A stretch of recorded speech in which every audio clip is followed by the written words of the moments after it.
Alright, so here's our wood pile that we have to work through. You can tell it's going to be a lot more than one day worth of chopping, but again, what happened was most of this wood was from a tornado that came through the area. A lot of homes were affected. Some friends of mine and we all went out, started chopping up wood, loading them on trailers. Basically just brought it back and dropped it right here. Well, now we need to move this stuff and get it out of the way so that we can eventually start building a garage and make the wife happy. Anyways, kiddos, we just want to let you know, got a lot of work ahead of us, but we'll get it done. When chopping up wood, what you want to do is, first of all, you want to have a good base. We'll go over that in just a minute. But when you're looking at your log, you're going to look for splits, okay? Make things easier. So on this one, you can see I've got a good split running right through here. So what I'm going to try to do is I want to aim for that split in order to make sure that I'm able to get a good cut. Alright, stance is very important. What I want to do is I want to stand with my feet apart and put my axe essentially right where I want it to go and stand my distance back. See how I'm kind of, right here is where I'm at. I got my axe into the crack, and when I swing, I'm going to be able to come up and come down right here. So practice the motion, up, height extended, and when I come down, it's with the legs and the arms. I don't expect it to go all the way through. What I do expect is it to kind of get a good little chunk into it. And we'll go through when your axe gets seized into the log, how you get that back out. So real quick, see my hand comes down toward the head of my axe for my swing, and as I'm rotating it to the left, what I'm going to be doing is this axe is going to slide in my hands as I come up. Again, my feet shoulder length apart. When I'm coming down, there's no way for it to hit into my legs. Okay, so again, get my angle, kind of right where I want it to be, slide back, up, and down. Alright, well that went through. I wouldn't expect that. So real quick, let's just talk about the wood. Sometimes helping out is important and the right thing to do. Sometimes you get benefits from it that you don't expect, such as having this extra firewood for when we go camping and whatnot. But that wasn't the intention when we originally did it. We don't always do things for others because it will help you out. Sometimes you do it just because it's the right thing to do. Alright, enough for the message. Let's keep going on this cutting wood. So what I'm going to do now is I'm going to start cutting this into different sections. So you got the half of the log right here. I'm going to come in, I'm going to cut it at an angle. Hopefully about that much right there. We'll see. My swing kind of, dad bod gets in the way. So what I'm going to do is I'm going to try to hit somewhere along this line and start splitting this off. Rotate the log, split it off again. Rotate, split it off again. So we'll get about 3 to 4 pieces out of this right here. So I turn this so that my axe is going to end up somewhere around here. Now I just take my stance. Again, hand goes up to the head of the axe. As I swing, it's going to slide. It's going to come up. Hands come together. Arms kind of bent still, right? And when I come down, it's up, extend the arms, rotate the wrist down, and come down. All right? So again, let's see it full time.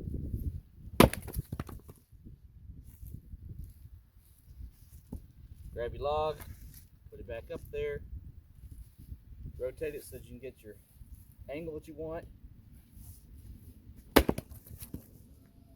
and cut. Not camera cut, but log cut, right? And cut. Well, I have you here. Let's take a look at this chopping block that's on the bottom here.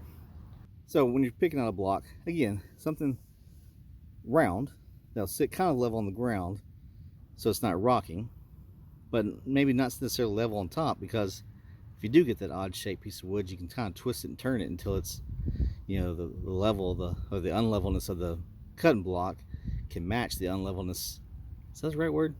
You get what I'm talking about. I can turn it around until it kind of looks flat on top and my axe hits its true. Alright, enough of this, back to chopping.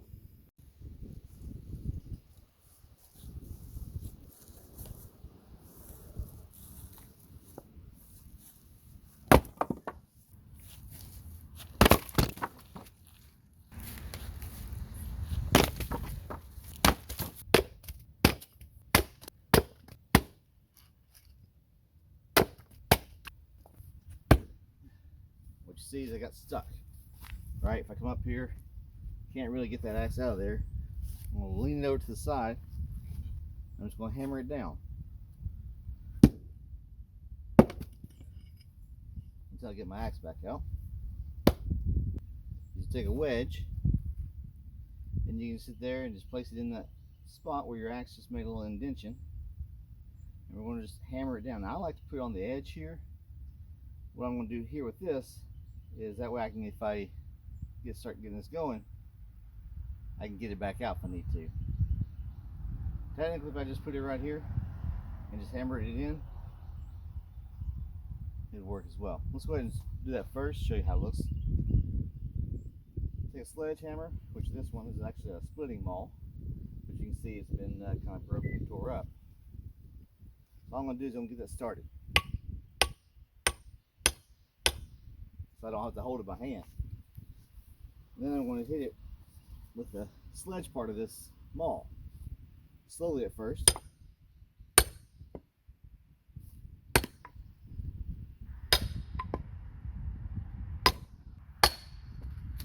And that's going to happen a lot.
You can see it's really this piece of wood right here that's holding it all together. Some little flakes here and there. Now I'm going to bring my axe back in. Now I'll work on trying to get that last little piece right there. Now one thing you may be tempted to do, you may be tempted just to grab your axe, hold it right here, and then just hammer onto it with the back side here. You can get this flat piece of metal. Some people try and do that. It's okay, but just realize that you're going to end up damaging your axe. So try to find the right tool to get it done. Place the one side of the log over the edge, hopefully so when I hit it, it'll cause enough downward force, and while the other side of the base is keeping the log up. Let's try that. Nope.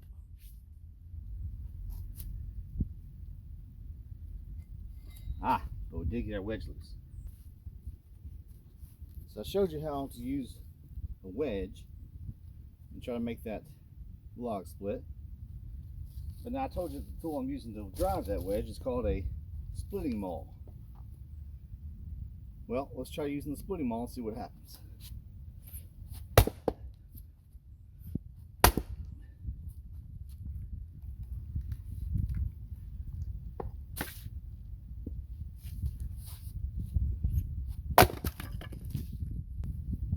So as you can see, using the right tool the right way can really make things effective.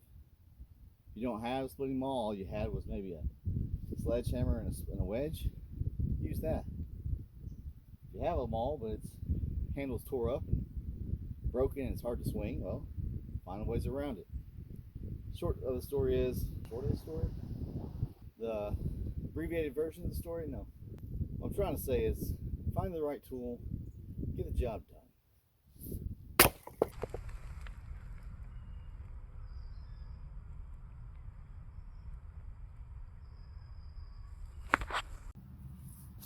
Now it's time for more chopping the entire first season of Game of Thrones.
Now one of the things we're going to do is we're going to stack up the wood that we've already cut up in pieces.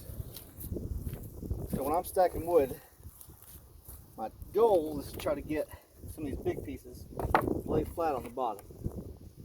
First of all, let's talk about, I've got some wood underneath here. It's never good for the wood to sit directly on the ground. You can get some rot. Now I will tell you, most of this wood is pretty much hunky and rotted already. It's been sitting for 2 years, so it's kind of gotten, like I said, to the point where I really wouldn't want to burn that into a house fire, like a chimney fire or whatever, to warm a house. But it does make for great camping fires. Anyways, when I'm laying out my wood, I'm taking my pieces and I lay them so they kind of, big logs on the bottom. What I'm doing is I'm making it where, to the best I possibly can, my next layer of wood is going to fit right on top. So for example, let's say this was the first layer here. Kind of make it where it's stable so it's not rocking. Then my next layer, the way I have it, I can put it on top like that, and it's going to kind of fit into a groove, allowing more wood to be stacked on the subsequent layers. Yep.